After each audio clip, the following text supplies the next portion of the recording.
It's your man, E. Swift. The R3AL SPILL Podcast is in the building. Red and Print TV.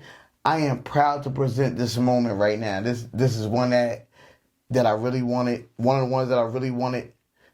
And I got to present this rightly. My man, Hard Hitting Harry. Triple H, not the wrestler. Triple H, Hard Hitting Harry. All right? World-renowned DJ. I can say that. All right? This is what we doing. We in the building. If we not in the building, we around it. You got to see us regardless. Hard Hitting Harry is in the building. Salute. With the R3AL SPILL Podcast. What this up? is what we doing. Yo, I'm happy to be here, This man. is what we doing. Wow. Listen, I want to take it back. I want to take it back a little bit. Let's you know what I'm take it saying? back, Because man. people don't know. Well, some people know, but a lot of people don't know this. You was the Fugees' first DJ. Yes, absolutely. Don't be so modest. All right, we talk about the Fugees. They sold millions of records. Yeah. The Fugees' first DJ. Yep. How did you get in a position to be the Fugees' first DJ? Well, I don't know if you know Papa Levi. Papa Levi. I definitely do. Papa Levi came to me. That's my dude. He's the brother of Lisa Patterson, my former business partner. Shout out Lisa Patterson. Shout out to Lisa Chase Patterson. I love Lisa. Yeah. Lisa Chase Patterson, who also went to Orange, Right. was my former business partner for publicity, and so Papa Levi said, "Hey, you know, there's a group that Wyclef put together called the Fugees, and they had just got signed to Rough House Columbia, Sony." Right. And he was like, "Yo, man, they're looking for a DJ." He was like, "You know, you'd have to go to the Booger Basement, you'd have to audition." And I said, "All right, cool, no problem." And I had already knew Wyclef because Clef and I, you know, Velsburg, you know what I'm saying? Right. The whole Velsburg Sac situation. Passe, let's go. Sac That Passe. area over there is Sac Of course, Passe. he's Haitian, you know, I'm Haitian. Let's So go. it was a good look. So I said, all right, cool. So I went down to the Booger Basement. Praz was there. Lauren had literally just did Sister Act 2. Like she had just did Sister Act 2 with Whoopi Goldberg. Right, because she was already in the mix. She was already in the mix. She's right. as an actress and you know, budding singer. And she had connected with Praz, and then they came together and they formed the Fugees. The Fugees got signed to Sony Columbia, Rough House, and then I auditioned. Long story short, you know, they was like, "Yo, you made it. You're in. You know, you're our DJ." So I just jumped in the mix. It was that quick, man. I started doing shows. I started doing promo shows. So let me ask you, what? All right, so you not being a famous DJ, right? Right, and I'm not saying not a famous DJ. People knew you, but on that level, right? When you going to that type of area, what was that feeling like? Was you like, you know, I was younger then. I was younger then. It was definitely intimidating because, you know, Clef had a vision, and the vision was to put together a band. They were promoting their first album called Blunted on Reality. Right, I remember that. And Blunted on Reality, Boof Boff, right? Boof Boff. So that Boof Boff record came out. I don't know if you remember the box. You remember the box where you had to request the video. Exactly, you know what I'm saying? yes. So that was the only thing going for that song at the time. So in order to make noise, they had to really do a lot of shows. Right. So they did some showcases for Sony. They did like a lot of promo shows. And he had a vision to actually, you know, put together the whole DJ and band concept. Right. Because so their band was tough. Yeah, Everybody could play. It was crazy. So we went to New York, we went to Brooklyn, and we put together these dub plates. You know, we had dub plates. Right. So they put all the shows on dub plates, and that was my thing. I was actually responsible for playing stripped down versions of their tracks. Got you. And also rock the crowd, like in the beginning of the night, like this basically open up the audience and get the audience familiar with get them intrigued. Right, get the audience involved, and then play their joints, and then that way, you know, once you had the crowd, then it was over from there. It was like they took it over, and then they really rocked it. So it was a little intimidating at first because it was a learning curve. You know what I'm saying? I was learning, you know, how to deal with 3 MCs. You know. It wasn't all pretty. It wasn't all fun. You know, Lauren and Praz and Clef always, you know, it's like they battled each other all the time. Right. Well, Clef used to get on Lauren, man. Well, like, she was and she was younger. She was the only female. She was the female. She was younger. She had to kind of prove a point. Right, and Prize too. Right. Like Clef was the nicest out of the three. I was at getting the ready. time. I was getting ready to say Prize wasn't. Clef was the nicest. Clef We was gonna the stay with nicest that. at the He time. was right. But right. then Lauren, She stepped her game She up. stepped the game up. She Now, stepped being her game around up. White Clef, are you kidding? Like, she her stepped the game freestyle game had to get stepped up. So she was stepping up her freestyle. And even Prize too. I'm not even gonna front. Like Prize definitely stepped his freestyle game up too. He had to. He had to. But he started, getting his writing up and all those things. So it was a creative dynamic between the three of them, which I really had the wonderful opportunity and honor of witnessing, man. I want to say thank you, because if it wasn't for you, I wouldn't know about the boot bop movement. Right. Like I had the shirt, yes. the green shirt still with the got yellow. It? I don't have it anymore. Oh yeah, you know what? It might be in stores somewhere, but I haven't seen that shirt in years. And when I got that, it's like you put that on, you feel like you're a part of something. Absolutely. That's how the they made movement. you feel. That's the movement they was doing. Yeah. You felt like you was a part of something.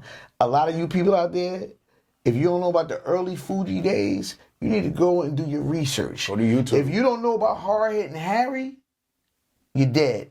I'm just saying that. That's me saying that. I mean, you're not dead literally, but you need to do your research, because this man right here is really a part of history. And this is why we doing this. The real spill, we out here because we putting out the real spill. Understand what I'm saying? And Hard Hitting Harry, Triple H, not the wrestler. Don't get it mistaken, not the wrestler. Hard Hitting Harry, the DJ. He has been a milestone in this business. You actually was my first manager when I was spitting those bars. For all those that don't think I was spitting bars. I was spitting bars. For sure. I was a writer. You know what I'm saying? Still a writer, but I don't do it like that. But you was our manager, and cause I was in a group, and Meridian Entertainment. How did that come about? Like Meridian Entertainment was.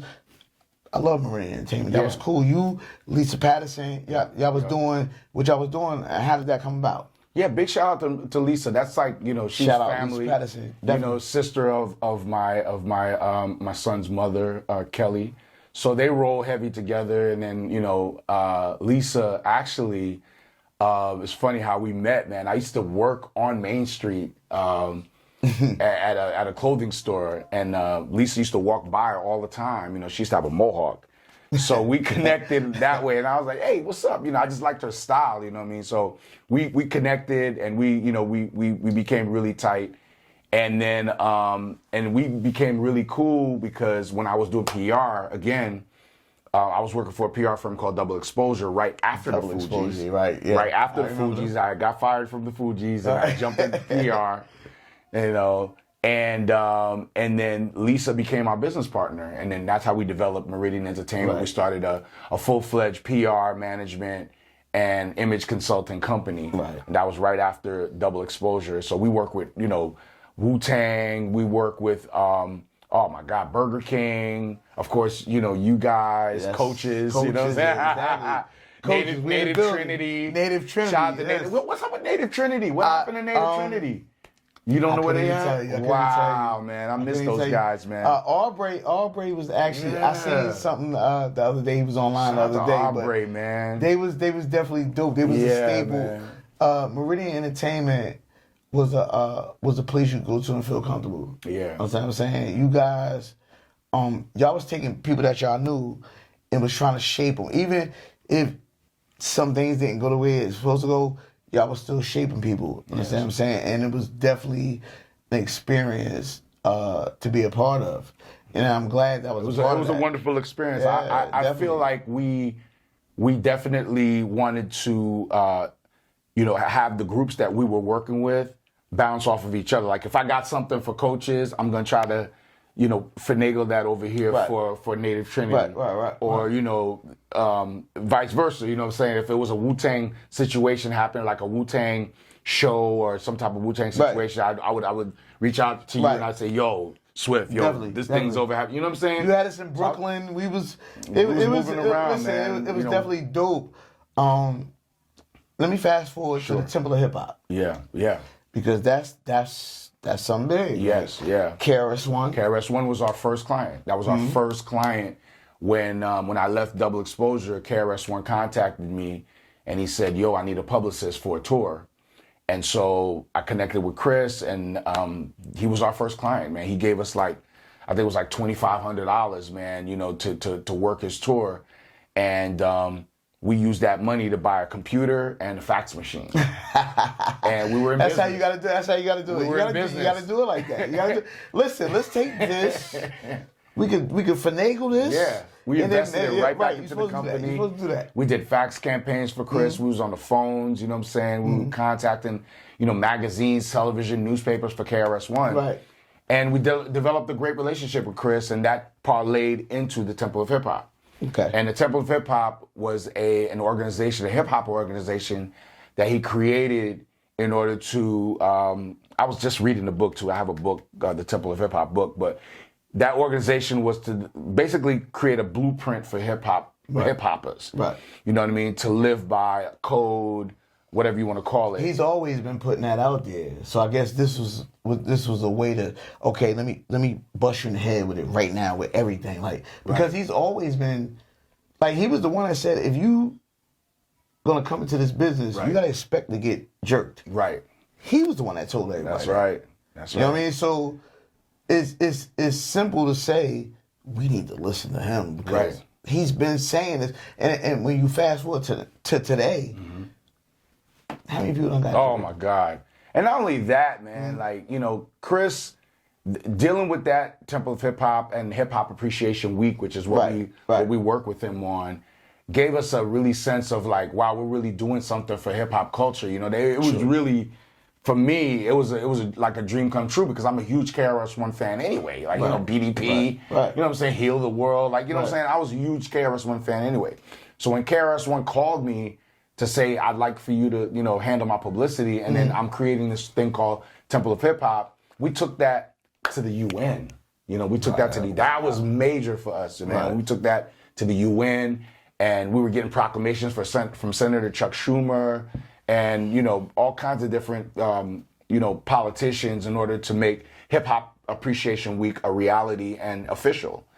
And so the UN was by far the biggest because we had everybody there. We had Chuck D, we had Harry Allen, we had you name it, man. Roxanne Shante was there, Kool Herc, everybody was there, man. All right, so let me jump in. All right, when you have a situation like that, right? And everybody is in and everybody is gung ho for the moment. What do you do after? Because everybody is not really we're gonna champion stuff for a little while, right? But then after a while, it dwindles down to two and one person. You know what I'm saying? Chris was a visionary in the sense that look at what's happening today. We're celebrating 50 years of hip hop. 50 years of hip hop. We're celebrating 50 years of hip hop. 50 years of hip hop. This is what we doing. 50 years of hip hop. So it was he was ahead of the game back then when he was trying to establish some type of, even down to where you get unity within the culture. Even when it came down to actually defining the date and who the forefathers are and stuff like that. It was just really important for him to do that. So nothing but props for let me ask you, all right, because it's crazy because the founding father of hip hop, who do you say that is? Well, because it's several founding fathers. I want to say. Oh, all right. Let me ask you this. Yeah. Before you answer that. Yeah. Is Kool Herc up there? Because I heard the story about his sister. Well, yeah. Having the party. Yeah. And Cindy Campbell on Sedgwick, right? 1520 Sedgwick Avenue. Sedgwick Avenue, right. It's widely considered, and like I said, everybody had to come to a consensus that this is what it's going to be.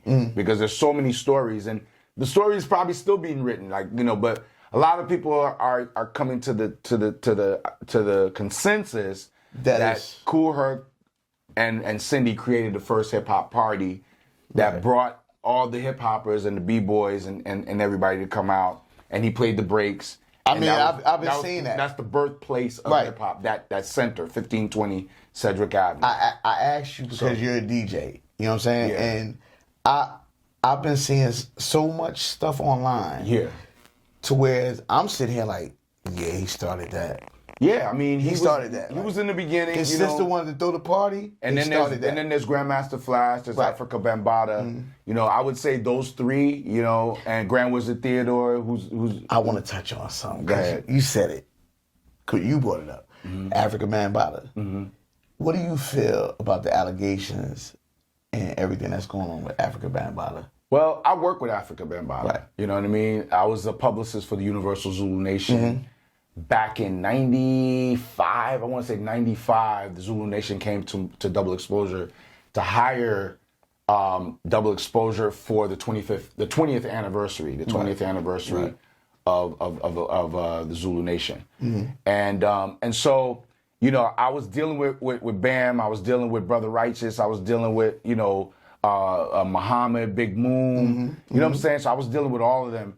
And I never personally myself saw anything sketchy. Right. But, you know, that's the rumors that were floating around. It's hard for me to speak on it because I never experienced that personally. With Bam. He was nothing but a gentleman and nothing but cool to me.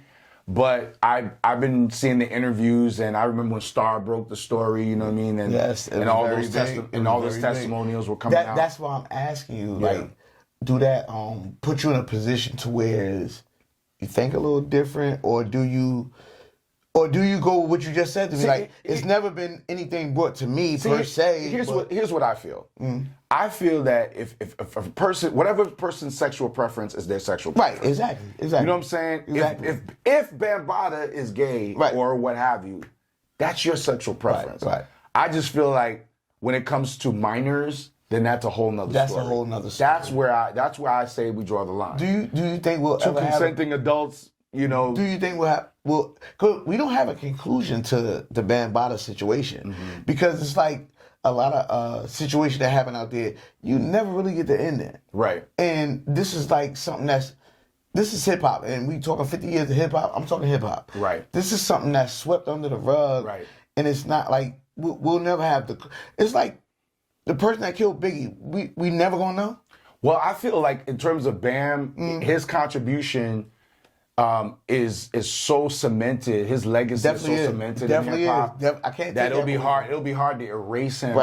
From, like, the cancel culture nowadays is really crazy. You know what I'm saying? So I feel like, you know, I don't feel like he could ever really be erased. You can't erase him from the culture. Right. First of all, we got Planet Rock. Right. You're never going to erase Planet Rock from the culture. Nah. I still play that to this day. Like, that was, listen. Looking for the perfect beat. Like, come on. PLAY. Yeah, play at your own like, come on, man. Like, all that. Like, that was really dope. And it spawned so many different offshoots. You know what I'm saying? It did. When I hear music, you know, when I hear music. Yep. And just like, you know, just Miami bass came from Planet Rock. Planet Rock wasn't just a bass hip hop record. Right. That sonically, that record went everywhere. Absolutely. It went everywhere from the keyboard, everything.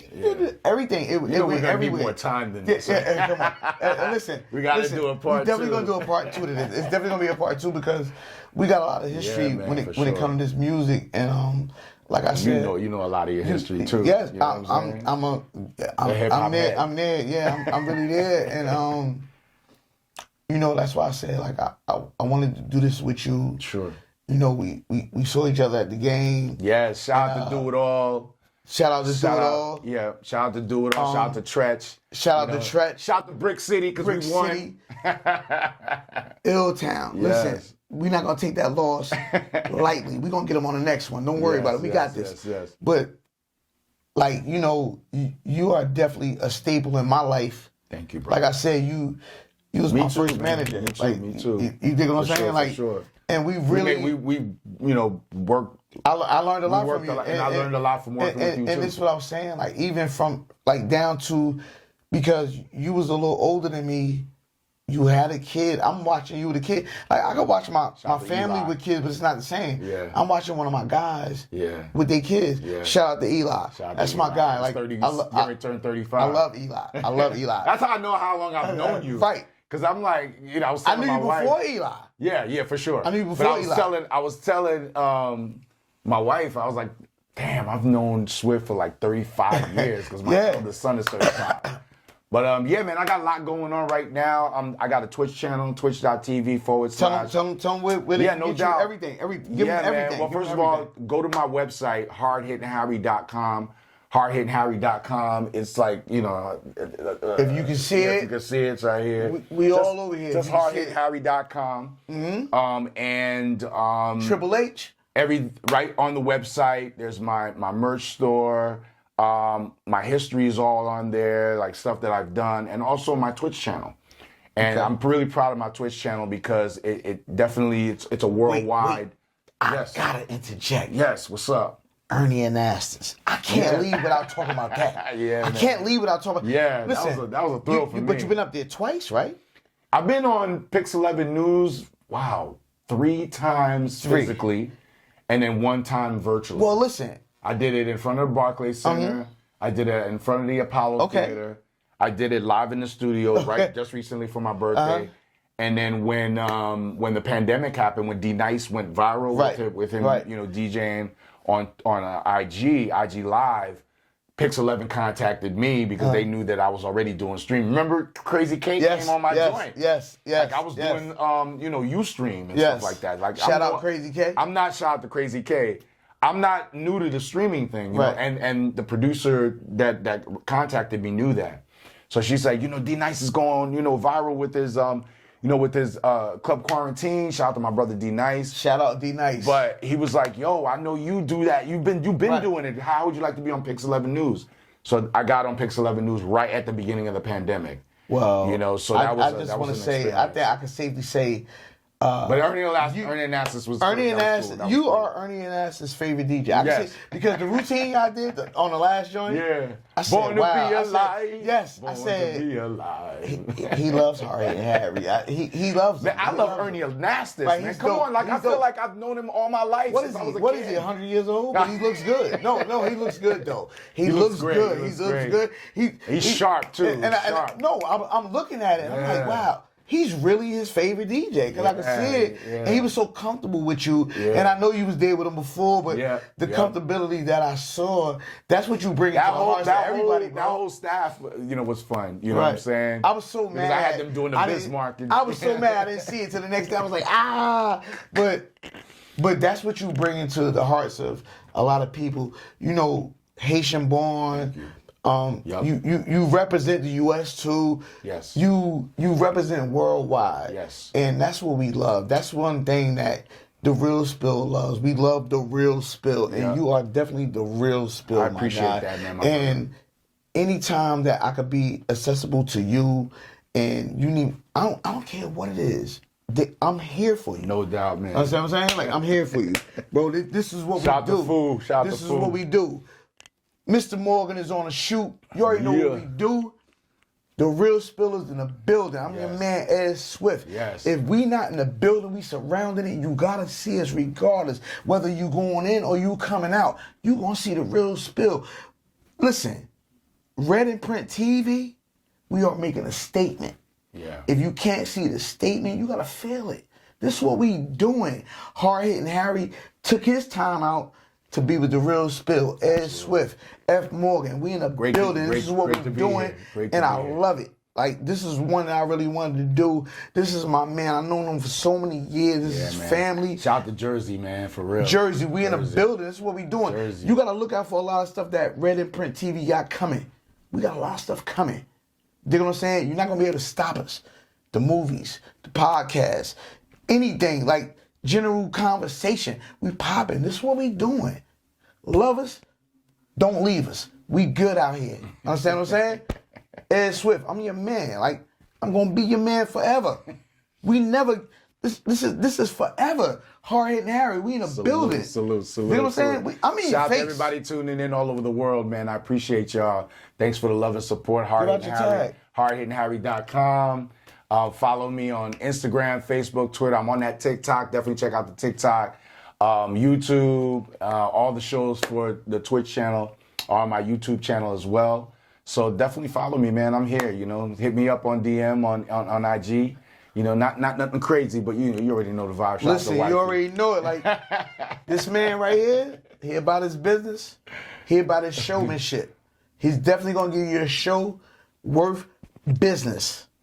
Dig what I'm saying? Word. We out of here. I appreciate Thank you it. for tuning in. Yo, thank you for having Red me. and Print fam. TV. Yes, thank sir. you for thank you for being here. Yeah, man. This is a pleasure for me. Yes, sir. Understand what I'm saying? Yes, It's sir. a pleasure Yes, for sir. me.